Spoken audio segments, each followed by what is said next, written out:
Hello everybody, welcome to part 4 of our e-commerce website building lesson series. In this one we're going to tackle inventory management. And before we go any further with the series, I just want to remind and reiterate that this is a web programming lesson series, and the whole time the focus of this series is going to be keep things basic, get people to understand the backbones of systems like this, and then they themselves can get creative, knowledgeable, and expand upon it.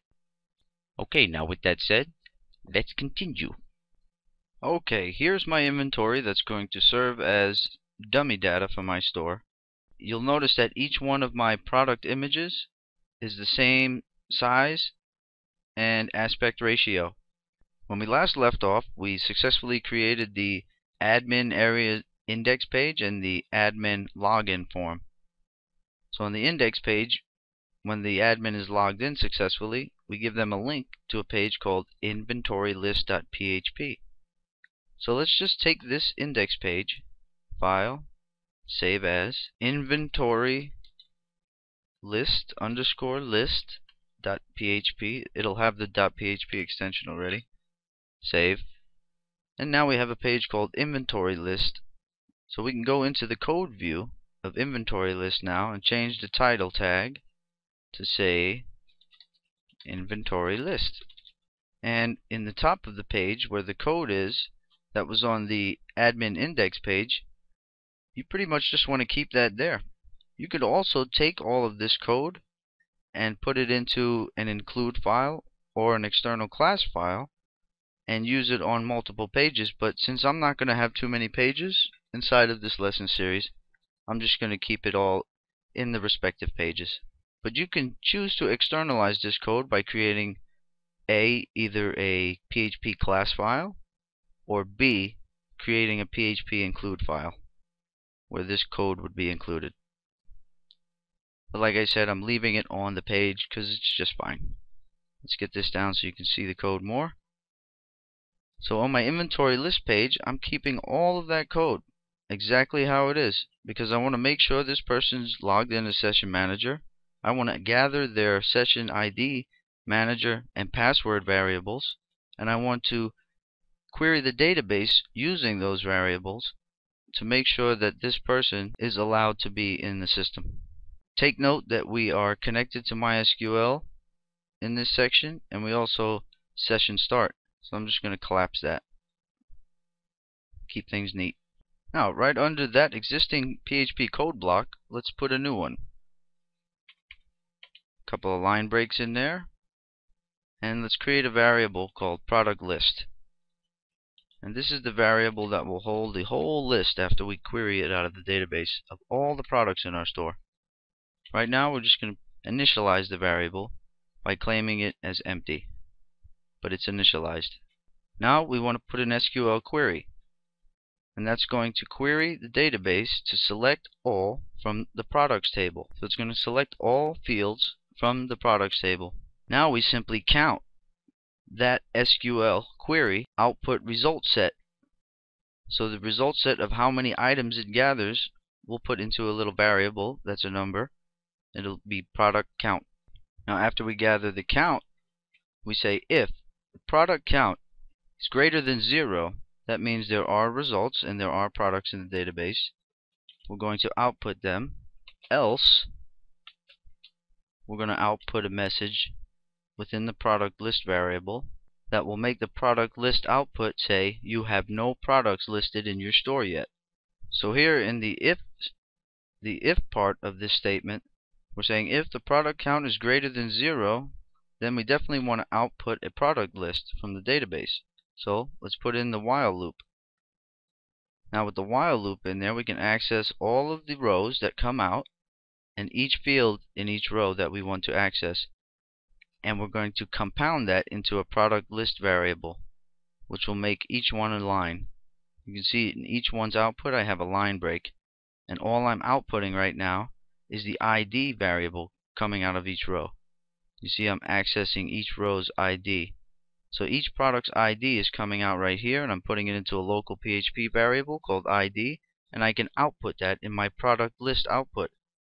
So basically all you have to do is take this product list variable And we're going to gather some more information for each product, the title and everything, the name of it.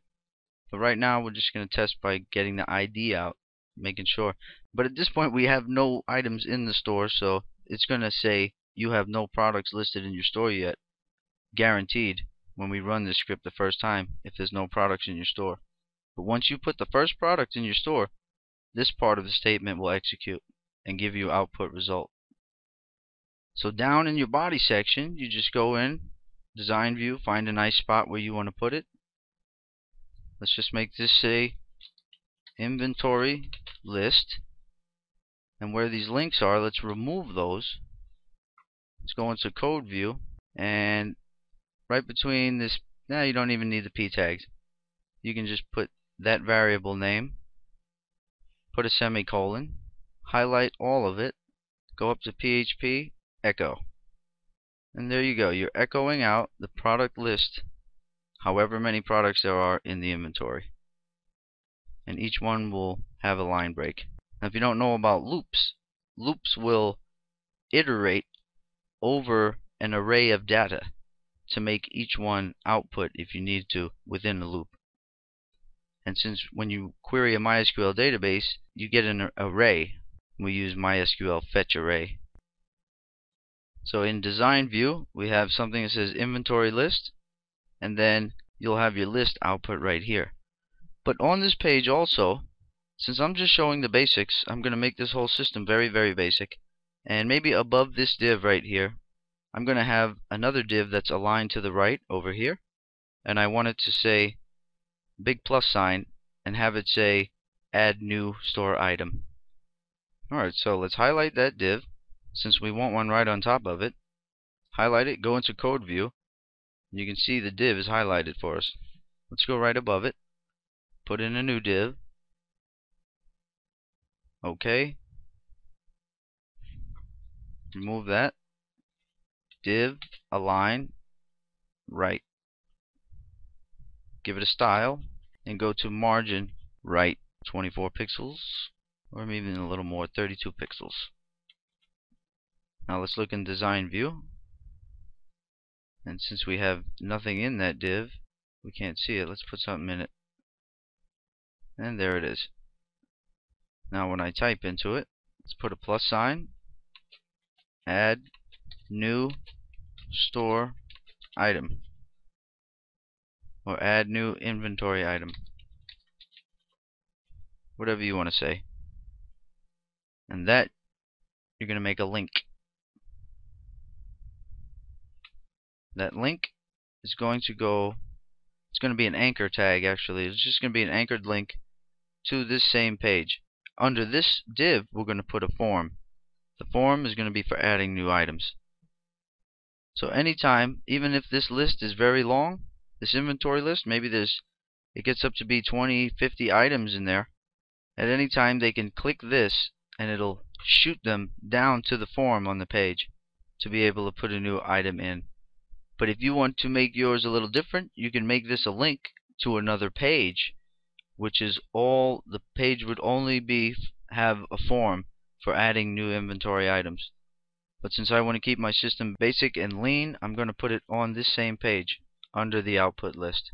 And when anybody clicks this link, it will shoot them to the form for adding new inventory items that's under the output list. Okay, so I've added a little title above my little table. So you can see all I have is a blank table here and a title above it. And I'm going to show you how to add an anchor tag if you don't know how to put a targeted anchor on a page link.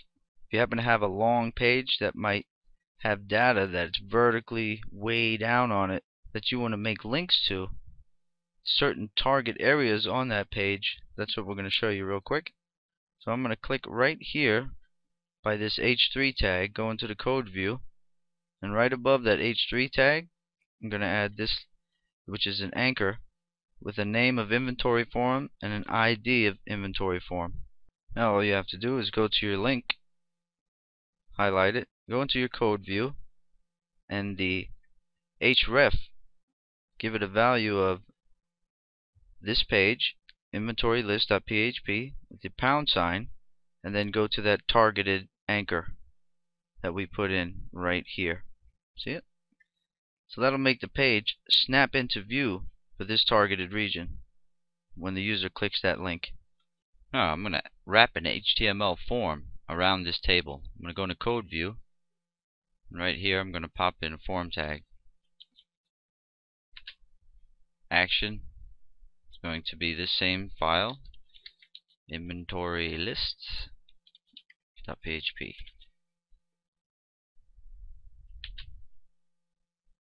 ENC type, multi-part form data.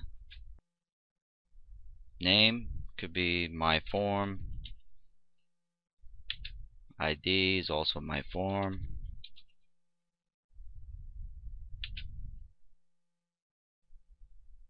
Methods, post. That should be all we need for now. Now let's go under the table at the very bottom. Line break, the opening bracket, then /, and it'll automatically close that tag for you. Any tag that's open that should be closed, it will close that tag for you. So you can see my form tag is wrapped around my table.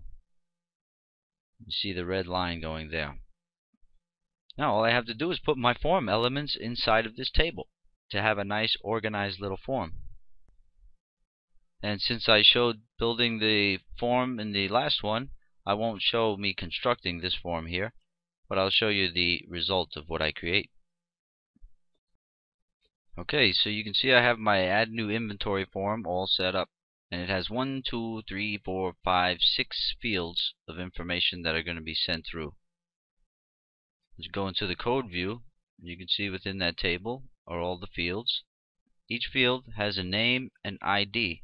So when the person presses submit, all of those values will be posted to this script, and we can access them and parse all those values to the database. And here we have a file field, which this one we have to upload this file they submit to a folder on the website. The file that they submit, the JPEG image they submit, is not going to go into the database. It's going to go into a folder, and it's going to get the ID of this product as its title. And I'm going to choose to use JavaScript to validate the form to make sure that all the fields are filled in, rather than using PHP to validate it. Because honestly, if somebody's an admin in the store, it's not like having a social network. The person, whoever's admin in the store, is there to do business and do it correctly. They're not going to be fooling around. But you can still validate it to make sure that they have all the fields filled in before they press submit, or before you parse the data to the database. I chose to change my form elements, my category and subcategory, to select tags. That way they are option pull downs. That way the store manager has to stay within a set bounds of things that they can add when it comes to category and subcategory. Okay, so before we placed a little bit of PHP on top of this script here, right above where we're selecting all from products to show the product list to the store manager, we're going to get a few more items. Let's just get at least the product name out. This would be product name accessing from the database. So let's take that variable and put it right after ID. So ID dash product name. Save.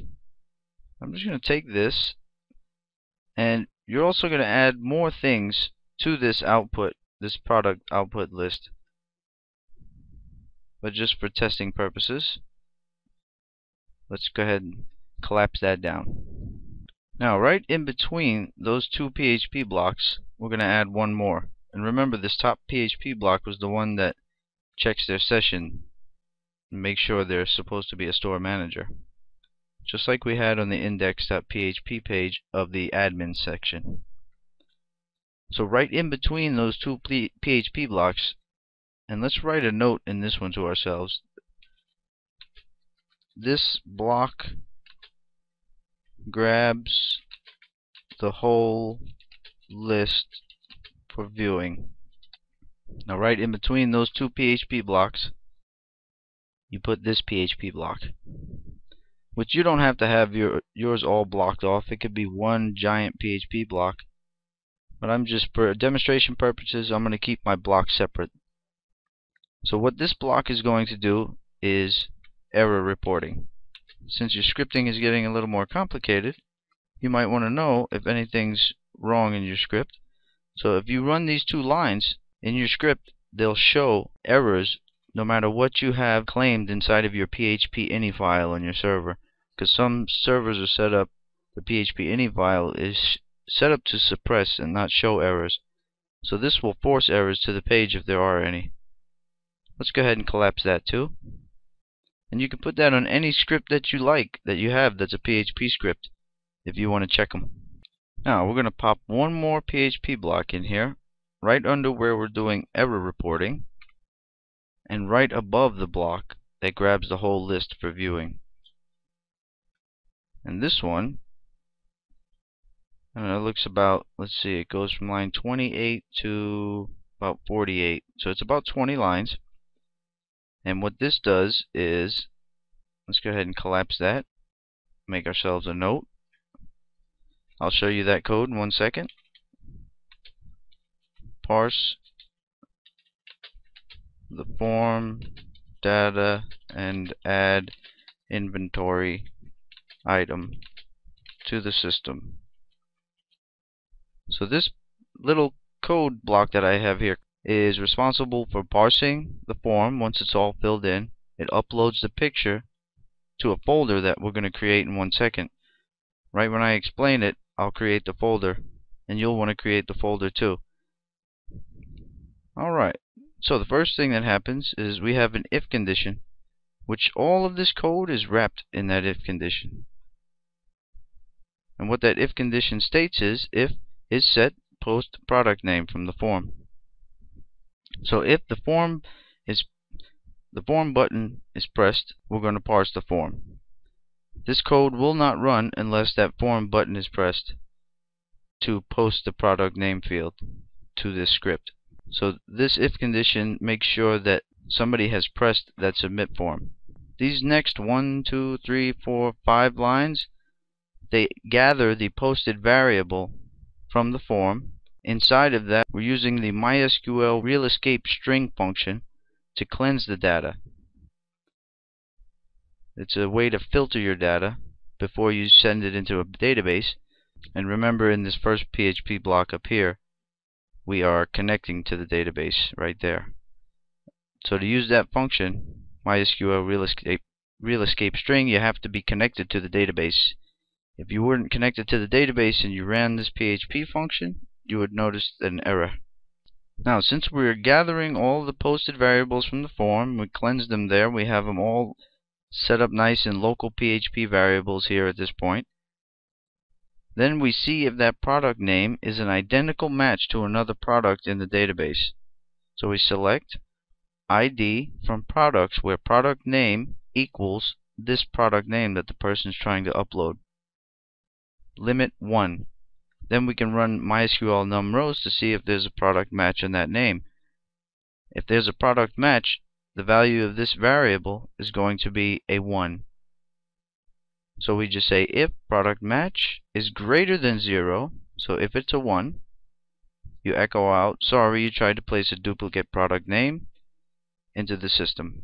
And you give them a little link, says click here to go back to the inventory list page and start fresh. And then make sure you exit the script at that point.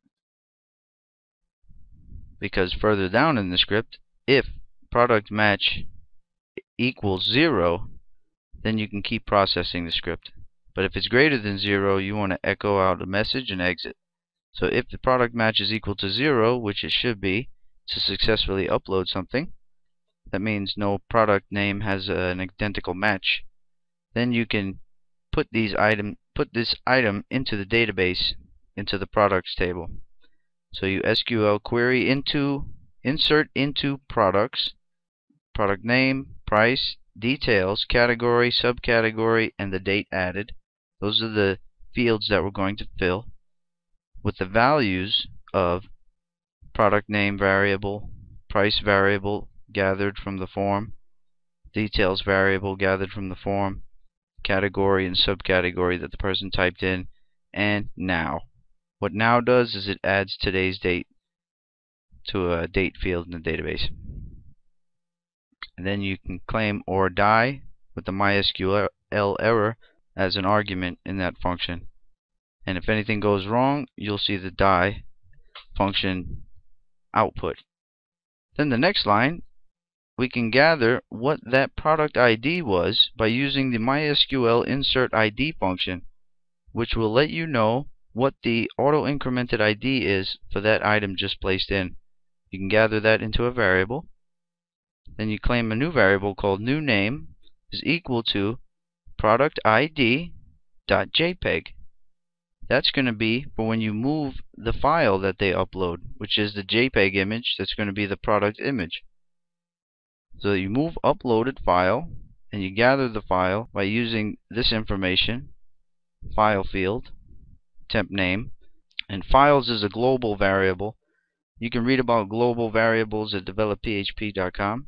So you access the global variable for the uploaded file, and then the next argument within this move uploaded file function is where you want to put that item and what the name of it is. So you go to the path. Really, this is the second argument in the move uploaded file function is the path and the name. So the path is one folder up into a folder called inventory images, and it's going to have, if it's the first item in your database, it's going to be named 1.jpg. The second item will be named 2.jpg for the picture. So inventory images, we have not created that folder yet. One directory up, and we need to do that. So we can just minimize this and go to our, just go new folder, put inventory images, boom. Then you make sure you FTP that inventory images folder to the server. I'm going to take it and drag it into my root directory. Inventory images.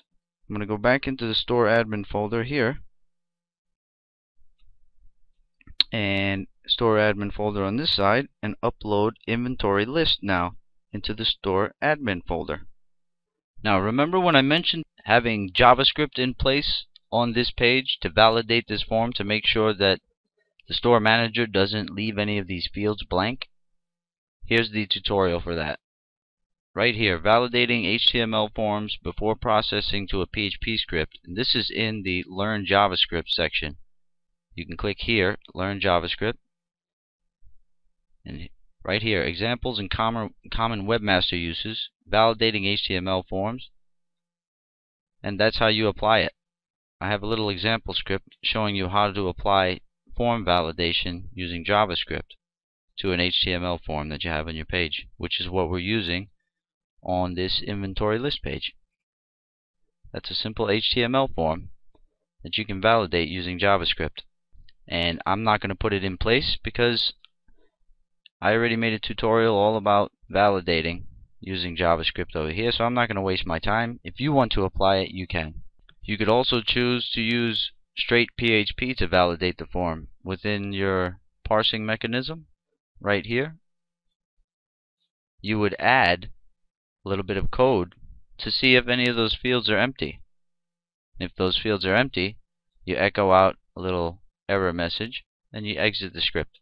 But using JavaScript, they won't have to, let's say they fill in the whole form but they forget to put the product price in. They leave that blank. They press submit. With JavaScript it's a little bit easier because it'll just throw up a little JavaScript alert and it won't process the form. That way they can have all the other values stay in place. With PHP it'll take a little more work to get all those values to stay in place if you let the page reload.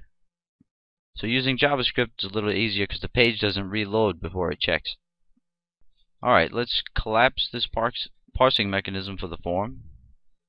Go to the block that grabs the whole list for viewing, and right here where it shoots out the product name and the ID, we're going to put a couple of spaces, which you can hold Control, Shift, and space to put up that NBSP, which is a space character. So it'll have a few spaces between these things, and I'm going to put edit,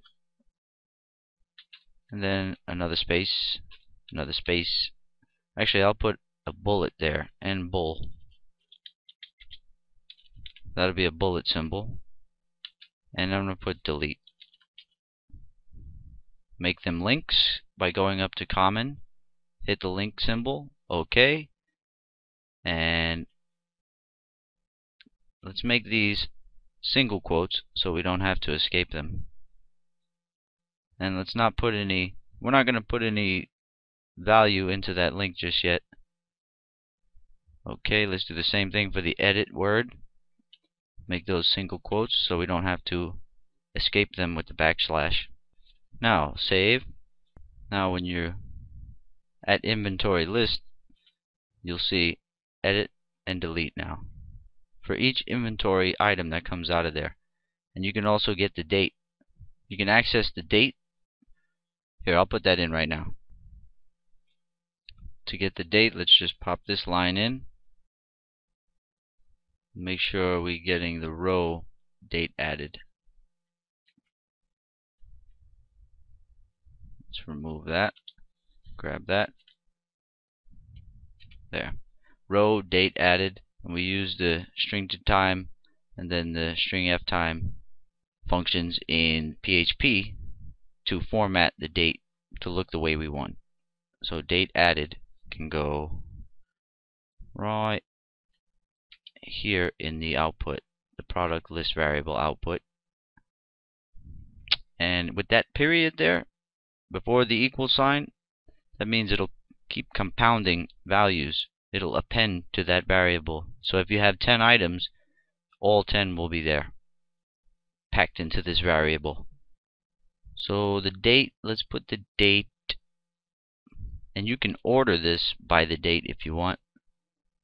Products, order by, date added.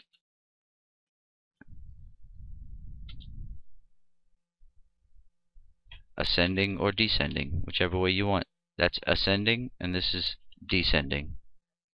So let's try that. Now let's get date added variable into the string right here somewhere, wherever we want it. Let's put it right before the ID. Date added hyphen ID hyphen product name space space space edit bullet delete. That's how that string renders. Now let's check it.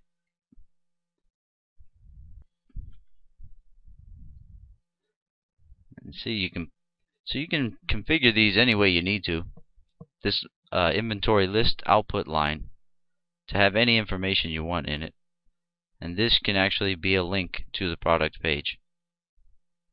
And I might throw that in, but I'm not going to do it right now in video. All you have to do is go in and put a link tag to the product page and use this product ID. But we haven't even set up the product page yet to do that, so I'm not going to add it yet. And in part 5, I'm going to show you how to edit and delete each of these inventory items. So when the person presses edit or they press delete, we'll make things happen.